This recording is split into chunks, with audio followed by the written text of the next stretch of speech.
Shalom Bapak Ibu, perkenalkan nama saya Jiantris Zaluhu, mahasiswa semester 2, program studi Magister Pendidikan Teologi, Pasca Sarjana IAKN Tarutung. Izinkan saya untuk mempresentasikan tugas makalah saya tentang aliran atau Gereja Lutheran. Makalah ini dibuat untuk memenuhi tugas mata kuliah Sejarah Gerakan Evangelikal diajukan kepada Bapak Dr. Lius Waruhu, MTH.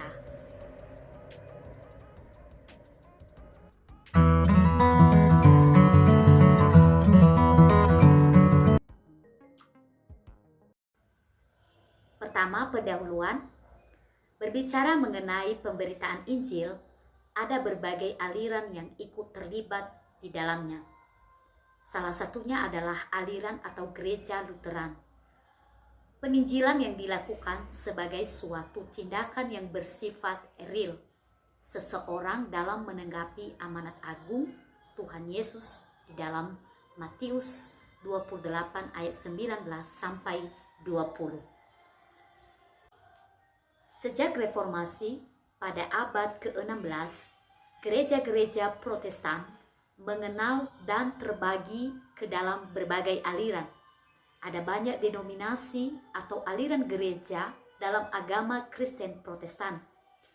Aliran-aliran tersebut mempunyai beberapa ajaran, doktrin, liturgi atau tata ibadah, dan sistem kepemimpinan atau organisasi gereja yang berbeda-beda satu dengan yang lain. Agama atau Gereja Kristen Protestan merupakan salah satu cabang agama Kristen atau gereja Kristen terbesar yang lahir sebagai hasil reformasi atau protes terhadap Gereja Katolik Roma.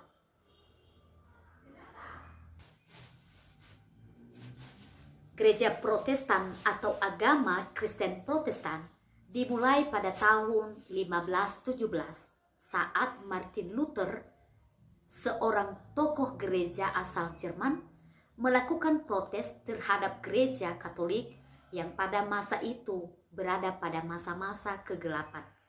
Sejak saat itu, ada banyak aliran gereja yang lahir, baik secara hasil pecahan dari gereja Katolik Roma maupun pecahan dari gereja Lutheran, yakni gereja yang mengikuti ajaran Martin Luther. Aliran gereja mana sajakah yang termasuk aliran gereja terbesar dalam agama Kristen Protestan? Yaitu yang pertama, ada Lutheran, ada Calvinis, Mennonit, Baptis, Metodis, Pentakosta, Karismatik, Evangelikal, Bala Keselamatan, Adventis, Saksi Yehova, Mormon, dan aliran-aliran lainnya. Dalam video ini, saya hanya membahas satu bagian aliran-aliran gereja dalam agama Kristen Protestan, yaitu gereja atau aliran Lutheran.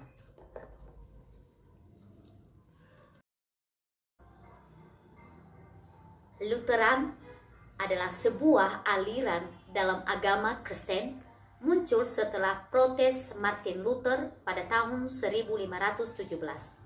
Lutheran adalah sebuah aliran gereja yang berakar pada ajaran-ajaran Martin Luther, reformator utama gereja pada abad ke-16 yang berasal dari Jerman. Berikut kita akan melihat biografi Martin Luther. Dia lahir pada tanggal 10 November 1483, meninggal 18 Februari 1546 atau pada usia 62 tahun di kota Eisleben, Sachsen, Jerman. Dia adalah seorang profesor teologi atau guru besar. Dia adalah seorang komponis. Dia juga adalah seorang imam. Dia juga adalah seorang rahib biara Agustian. Dia juga sebelumnya seorang imam gereja Katolik Roma biarawan dari ordo atau serikat, semacam perkumpulan para biarawan yang mengikuti jejak Santo Agustinus. Tetapi pada masa Martin Luther hidup, itu gereja berada pada masa yang koruptif yang disebut praktik-praktik indulgensia. Pejabat gereja melakukan korupsi, memeras rakyat miskin demi pembangunan gereja, sehingga melenceng dari tugas dan peranan imamat yang sebenarnya. Jadi Martin Luther mengkritik dan menulis 95 tesis yang ditempelkan di pintu gerbang gereja Wittenberg. Kemudian dia juga memiliki seorang istri yang bernama Katharina von Bora. Itu adalah biografi Martin Luther sebagai tokoh reformator.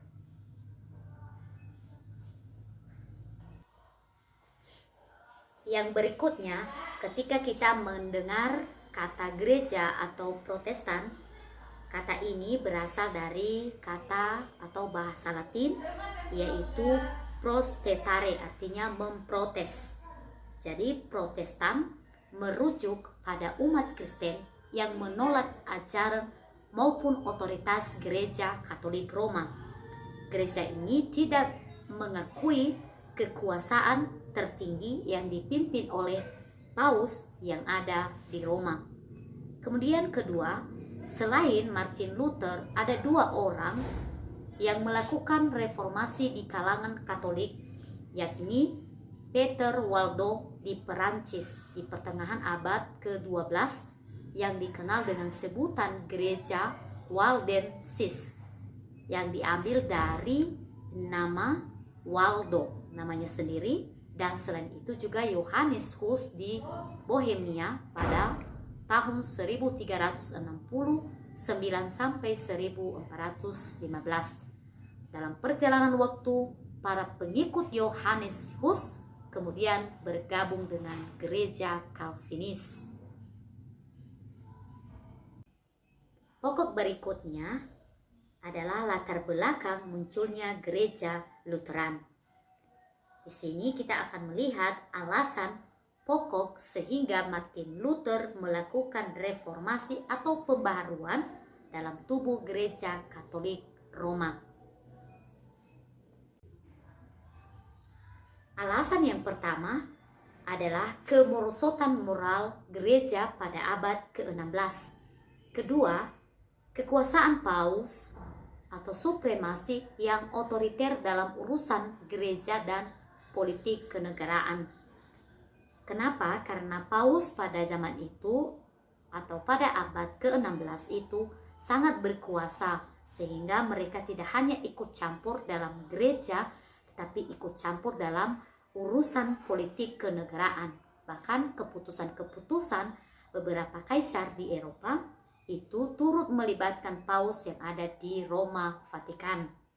Kemudian alasan yang ketiga, kelalaian pejabat gereja dalam tugas rohani, artinya tidak menjalankan tugas sebagai pemimpin rohani, tetapi sebaliknya terlibat dalam urusan duniawi. Keempat, gaya hidup imam-imam paroki yang hedonistis, artinya mementingkan kesenangan duniawi, tidak terdidik dan ketidakmampuan berkhotbah.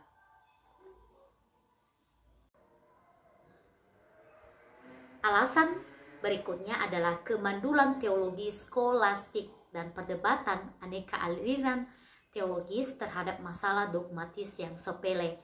Kemudian belum seragamnya kebiasaan umat karena mencampur adukan urusan iman dan takyuk, di mana pada waktu itu hanya biarawan, orang-orang yang terdidik, atau hanya kelas bangsawan yang mendapat pendidikan baik.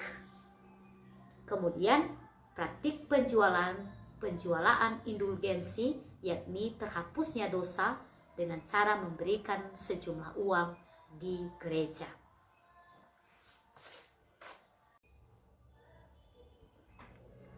Setelah kita melihat latar belakang pemisahan tadi, sekarang kita melihat bagaimana sikap Martin Luther. Jadi, sikap Martin Luther yang pertama adalah membela beberapa pandangan baru tentang pembenaran hanya karena iman, faith atau sola fide. Kemudian menyerang wewenang Paus, menolak beberapa ajaran teologi sebelumnya dengan bertumpu hanya pada Alkitab atau sola scriptura sesuai dengan tafsirannya. Kemudian sikap Martin Luther sebenarnya dia tidak ingin perpecahan, tetapi pembaharuan di dalam gereja. Kemudian meragukan ajaran-ajaran para teolog yang mendukung perbuatan saleh.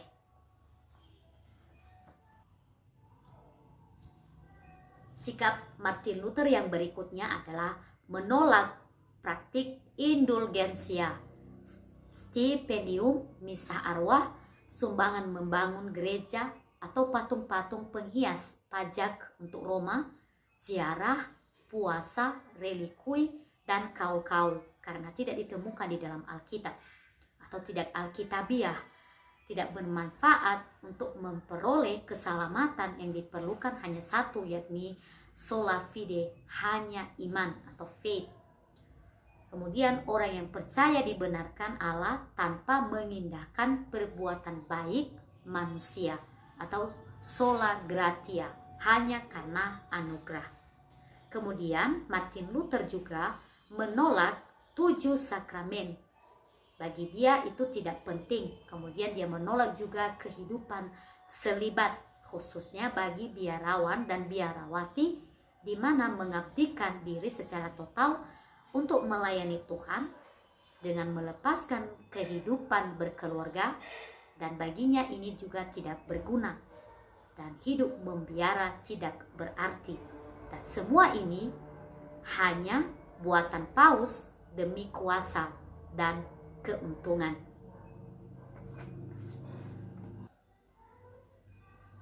Dari sikap ini, akibatnya imam, biarawan, dan suster meninggalkan biara. Kemudian Luther mendapat banyak pendukung dengan alasan berbeda, atau para bangsawan ingin memiliki biara, warga kota mendambakan kebebasan berpikir, para petani ingin kebebasan atau lepas dari kerja rodi dan pajak, para nasionalis yang membenci privilege Roma, para humanis ingin membuat lingkungan teologi skolastik, pemerintah kota kerajaan ingin memperluas wewenang mereka di kota. Kemudian Luther sebagai bapak reformator, sebagai pahlawan pembebasan bagi mereka. Dan di sini pembaharuan itu sungguh-sungguh dimulai.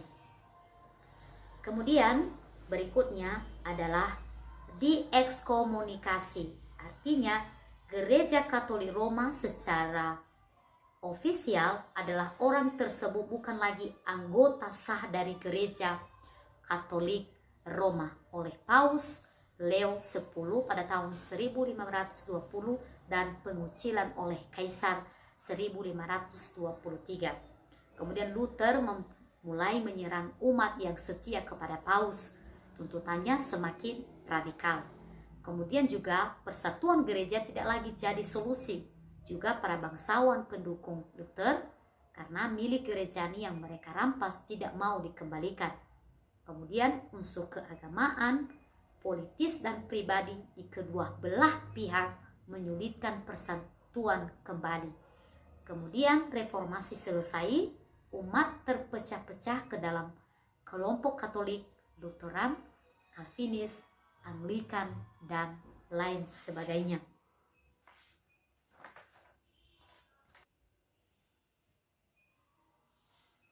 Dampak terjadinya reformasi gereja atau hasilnya ya. Yang pertama adalah sosial, dalam bidang sosial politik.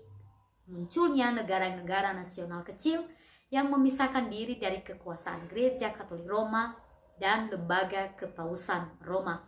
Kemudian berkembangnya sekularilisme di Eropa dan melemahnya kekuasaan paus di kerajaan Eropa. Kemudian dampaknya yaitu lahirnya paham egalitarianisme atau kebebasan, adanya kesetaraan di dalam beragama. Kemudian di dalam bidang keagamaan, dampaknya adalah munculnya ajaran Protestan sebagai aliran baru dalam agama Kristen, serta terpecahnya Kristen menjadi berbagai sekte-sekte kecil seperti Lutherisme yang banyak gerejanya itu di Jerman Utara dan negara Skandinavia, kemudian Calvinisme Skotlandia, Belanda, Nederland dan Prancis, kemudian Anglikanisme Inggris yang ada di Inggris ya, kemudian Katolik Spanyol dan Italia.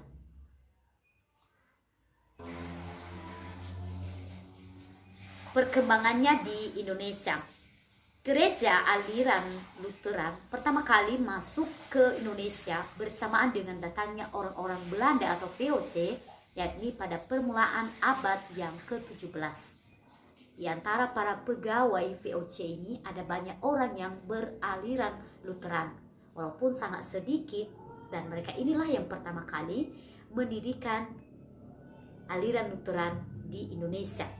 Kemudian aliran ini masuk dengan lebih deras lagi ke Indonesia bersamaan dengan masuknya para penginjil RMZ secara khusus di Sumatera Utara mulai pada tahun 1861. Di Indonesia, gereja-gereja aliran Lutheran umumnya adalah gereja yang berasal dari misi Jerman yang dipengaruhi oleh Lutheran, terutama yang berada di Sumatera Utara. Berikutnya adalah gereja-gereja aliran Lutheran di Indonesia. Yang pertama ada HKBP, ada PNKP, ada GKPI, ada HKI, GKPS, ada GKPA, ada AMIN, ada GPKB, ada GKLI, ada AFY. Ini adalah gereja-gereja aliran Lutheran di Indonesia dan masih banyak lagi aliran lainnya. Pokok-pokok penting ajarannya. Pertama, firman dan sakramen adalah kata-kata kunci dalam kehidupan gereja-gereja Lutheran dan merupakan pusat ajaran Luther. Firman semata-mata mengacu pada Alkitab sebagaimana dinyatakan lewat semboyan sola scriptura, sedangkan sakramen mengacu pada penghargaan tinggi atas kedua sakramen. Ada dua sakramen, yaitu baptisan kudus dan perjamuan kudus. Bagi Luther, sakramen adalah firman yang kelihatan atau diperagakan. Kemudian pokok-pokok ajaran penting lainnya yaitu jabatan dan tata gereja. Kita bisa melihat berdasarkan penelitian atas Alkitab, antara lain surat Ibrani dan 1 Petrus, Luther melihat bahwa secara hakiki tidak ada pemisahan antara kaum, klerus, dan awam ataupun hierarki atau penjenjangan di antara jabatan-jabatan gerejawi. Berdasarkan imamat dan pengorbanan Kristus, semua orang percaya adalah imam. Inilah yang disebut Luther atau bersama para reformator lainnya, imamat am semua orang percaya. Pokok ajaran dalam tata ibadah yaitu suasana dan liturgi dalam ibadah di gereja-gereja Lutheran tidak banyak berbeda dari gereja Katolik Roma. Bagi Luther, yang terpenting dalam ibadah adalah bagaimana agar jemaat itu sendiri mengalami dengan nyata tindakan penyelamatan Allah di dalam Kristus. Dan itu hanya bisa dialami bila kepada mereka firman diberitakan dengan murni dan dalam bahasa yang dapat dimengerti jemaat, dan sakramen yang dilayankan dengan benar. Kedua, dalam setiap ibadah minggu harus ada pemberitaan firman yang murni atau semata-mata dari Alkitab. Sedangkan perjamuan kudus tidak mesti diselenggarakan pada setiap ibadah minggu. Dari aliran ini ada titik yang namanya titik lemah dan kuat. Setiap aliran gereja yang berkembang saat ini pasti memiliki titik lemah dan kuat. Meningkatnya perkembangan doktrin-doktrin baru, gereja-gereja Lutheran khususnya telah kehilangan identitas mereka. Sedangkan gereja-gereja baru yang diperluas ini mencampurkan doktrin-doktrin gereja yang berbeda dengan mengikuti selera jemaatnya, bukan apa yang dituntut oleh Alkitab itu sendiri. Kemudian dua, jemaat gereja saat ini melihat bagaimana gereja-gereja dan liturgi mereka menyenangkan atau tidak. Mereka tanpa melihat kembali sejarah dan latar belakang doktrin gereja-gereja itu lagi. Bahkan lebih dari itu, gereja kini menjadi komoditas bisnis bagi pemiliknya.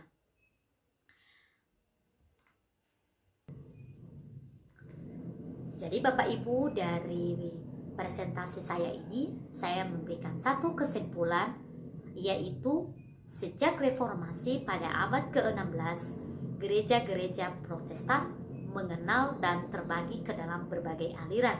Ada banyak denominasi atau aliran gereja dalam agama Kristen Protestan. Salah satunya adalah gereja Lutheran yang sudah saya paparkan tadi.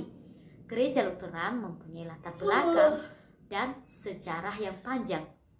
Aliran-aliran gereja tersebut mempunyai beberapa ajaran atau doktrin yang berbeda satu sama yang lain. Karena itu perlu merawat identitas gereja Lutheran serta memperdalam ajaran dan makna reformasi Lutheran. Jadi Bapak Ibu, walaupun banyak sekali saat ini aliran-aliran gereja yang kita lihat, tetapi kita juga harus berpedoman kepada Alkitab. Jadi ajarannya itu harus sesuai dengan Alkitab, kembali kepada Alkitab. Terima kasih.